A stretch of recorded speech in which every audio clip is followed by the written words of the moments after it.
It's that time of year. As the night grows longer and darker, we seek out macabre and twisted tales to tantalize our taste for terror.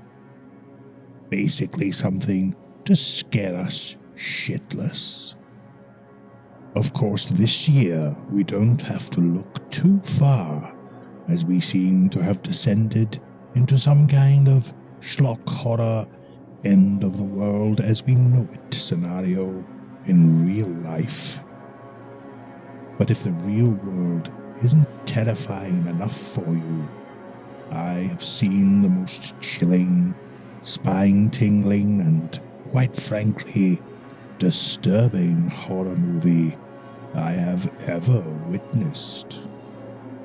It features possessed characters acting in bizarre and disturbing ways, terrifying depictions of madness, and a haunting presence that leaves the viewer,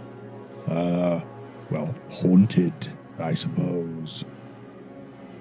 It is definitely not for the faint-hearted and those of a nervous disposition. Please take medical advice before watching, and probably psychiatric advice afterwards. Prepare to plumb the very depths of anguish and despair as we delve into the abyss that is an obscure movie from 2016 called Ghostbusters: Answer the Phone. Witness 4 women experience suffering never before depicted on screen, all the while haunted by the spectre of a far better movie. Let the nightmare begin. Our tale starts with a young actor duped by an evil mastermind into thinking he was starring in some kind of wacky comedy film. He desperately ad-libs random lines in the hopes of appeasing his new master, only to realize far too late that he is in fact trapped in a vat of festering shite.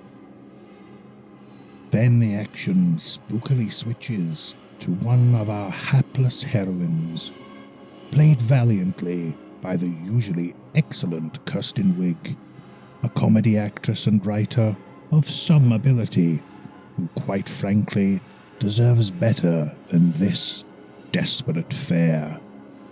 She plays the character of Erin Gilbert, a professor at a prestigious college who apparently is terrified of speaking in the big hall. We are introduced to many characters here: her aloof boyfriend, a snooty academic bent, and Erin's superior, played by Charles Dance, doing his best with what little he is given. None have any bearing on the story, and disappear eerily like farts in the fog. After being confronted by the owner of the haunted house featured in the opening scene, Erin finds a book she co-authored with an old friend is on Amazon. Its existence jeopardizes her chances of gaining tenure at her college, as it confirms her belief in ghosts. She goes to confront her old friend, Abby, played by Melissa McCarthy, an actress of some celebrity who I must admit I have never seen in anything, so I cannot comment on how her performance in this compares with her other body of work. I can't imagine her other performances are as bad as this, or she wouldn't have a body of work. Unless, of course, it was a dead body of work. Hey, happy Halloween, everyone. Abby has what I believe is called a running gag, where she gets poor service from her local Chinese takeaway. She orders wonton soup, but in a terrifying reveal, only receives a singular wonton. A creeping sense of dread overcomes the viewer as we realize this is the height of comedy the film will attain.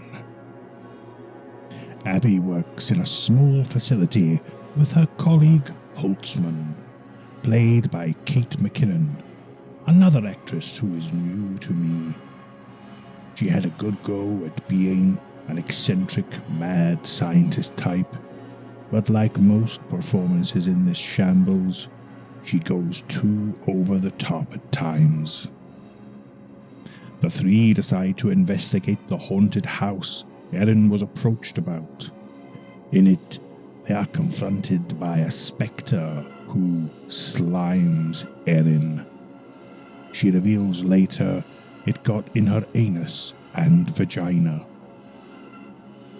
Abby films the spectre and Erin's hysterical reaction afterwards, where she is overly excited about seeing a real ghost. For some reason, Abby uploads the clip of Erin ranting and raving, but not the ghost. This makes Erin out to be crazy, and she loses her job.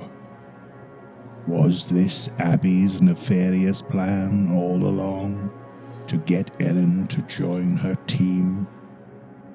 Or was it just shitty, nonsensical writing? We may never care.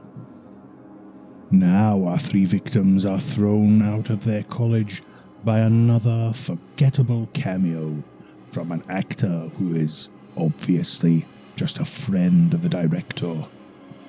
They decide to set up their own business, and, as if by some dark magic, they just do. Once established, the three heroines must endure the agonies of appointing a receptionist. Here they are visited by the eerie presence of Chris Hemsworth, once a Norse god, now cast down to playing this stereotypical bumblefuck of a character called Kevin. The zenith of his comedy routine is having removed the lenses from his glasses as they kept getting dirty, and having a dog called Mike Hat.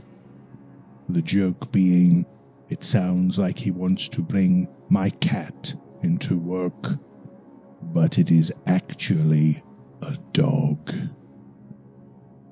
In a deleted scene, I imagine Erin offers to introduce him to Mike Hunt, but this is a PG-13 horror show.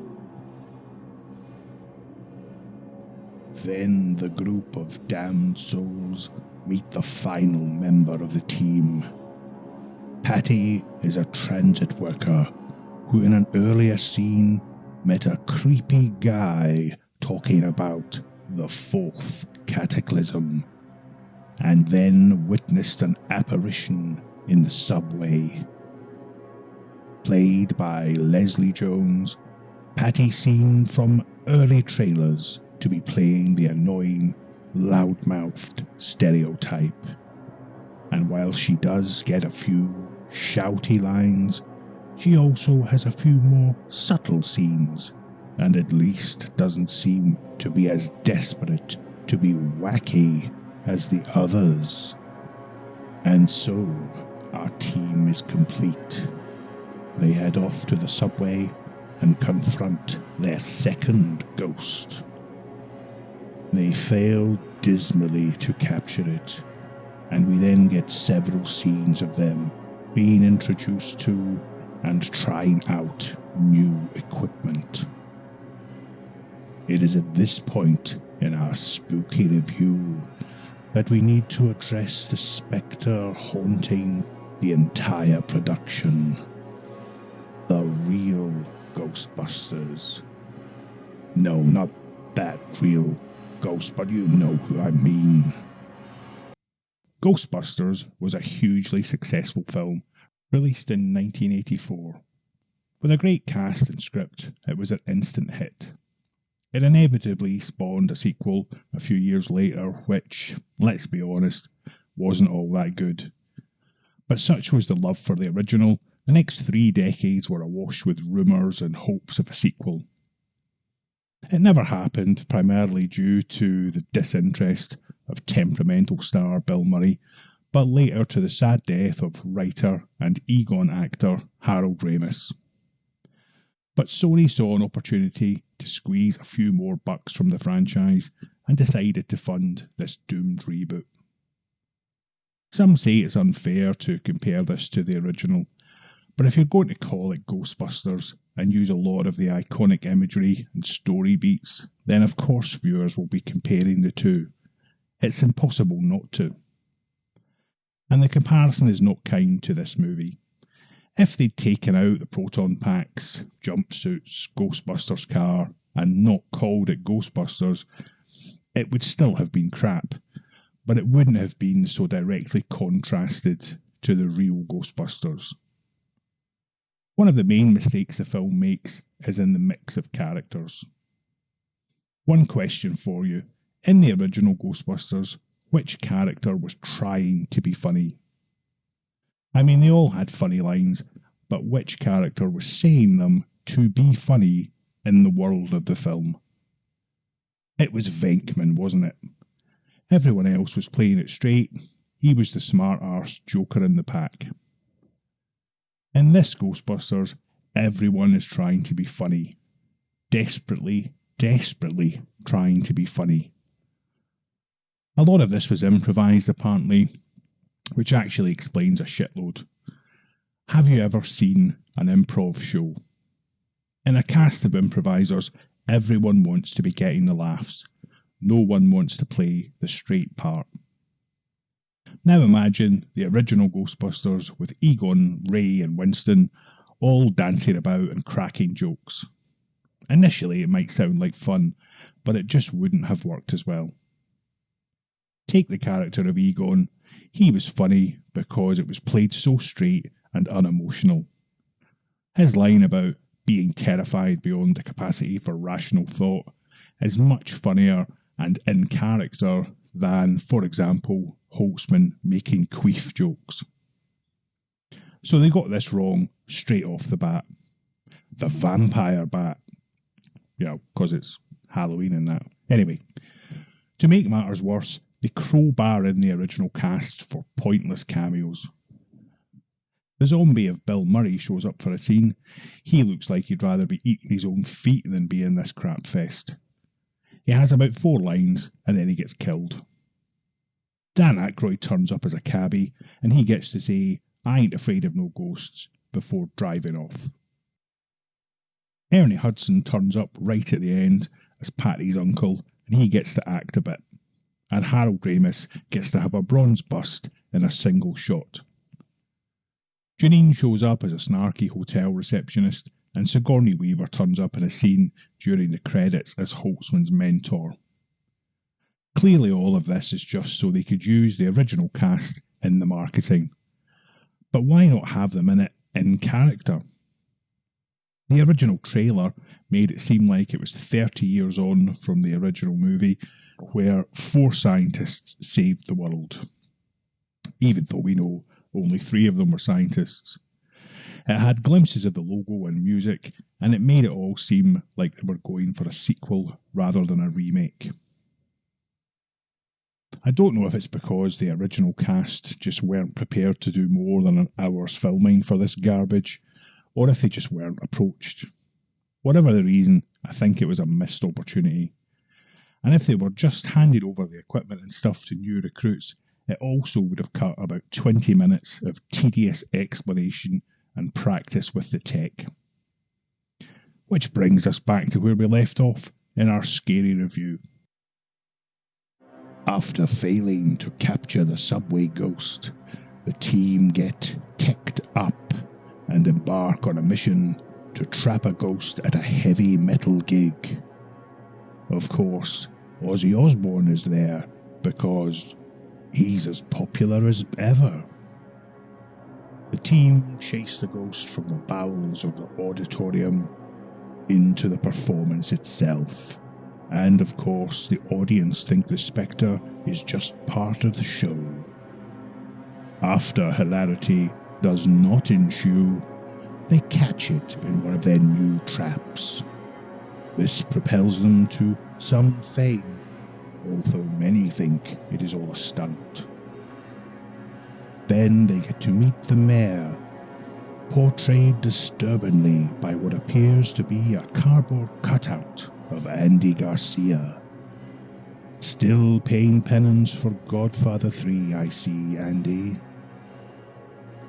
The shocking twist here is that the mayor knows all about the ghostly goings-on, and he has his own team dealing with it. So he thanks the Ghostbusters and asks them to step aside. This could have been interesting, where we see the new Ghostbusters have to deal not only with ghosts, but also the mayor's team who get in their way. But that just never happens. And although the mayor knows about the ghostly goings-on, later he will act like Erin is crazy when she tries to warn him about the impending cataclysm. Is he possessed, or just another bloody victim of shit writing? By now, the Spook Squad have deduced that the subway lunatic is behind everything escalating. They set out to stop him, and he apparently kills himself as they confront him. Spookily, the police don't give two haunted shits about a man being dead, or for Bill Murray's character earlier. Presumably, they too are possessed by shit writing. Just as we think the film may be reaching its conclusion, it turns out the subway maniac spirit is now on the loose. It possesses Abby, and we get the hilarious scene from the trailer where Patty slaps the living crap out of her. As mentioned, I have never seen Melissa McCarthy in anything before, but I could watch her getting slapped around all day by this point. Has this terrifying mess possessed me with the spirit of misogyny? On that subject, I think Ghostbuster 2016, Answer the Door, is maybe the first film to be marketed in that way that has become all too common now. You know, where instead of telling us what a great film it is, they bang on and on about the diverse cast and tell us how terrible we are if we say we don't want to see it. It's true that the trailer was panned, but the majority of this was about them remaking Ghostbusters without the original characters.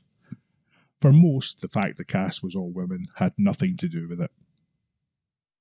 Of course, some people did post misogynist stuff, but you know, some people will post anything to wind someone up.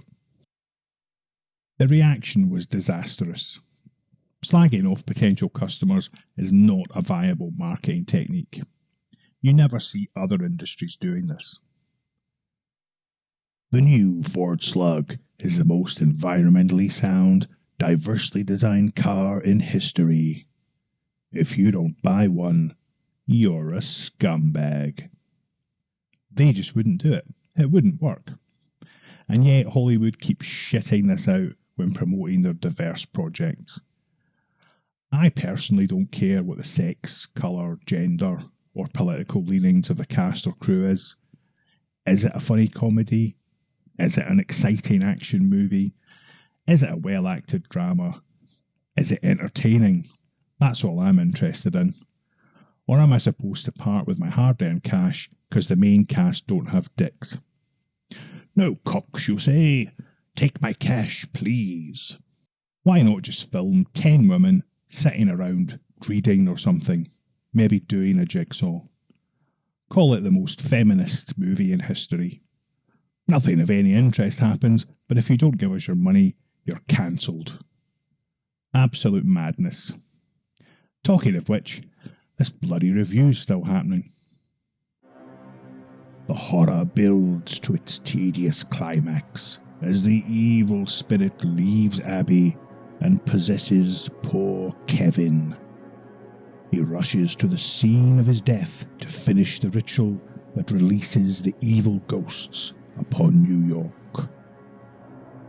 The Ghostbusters now have a climactic fight where they have to close a portal and deal with the villain spirit, which has now turned into a giant demonic Ghostbusters logo. Spoilers, they shoot it in its nuts. Or ghoulies, if you prefer a bit of British slang. They seal the portal by blowing up the Ghostbusters car as Slimer drives it in. So in case you've missed it, they've now killed Bill Murray, the Ghostbusters logo, and blown up the car. If the after-credits scene was them pissing on Harold Ramis's grave, it wouldn't surprise me. As it is, the after-credits scene teases a sequel, with Patty listening to a ghost recording and then asking, "Who's Zool?"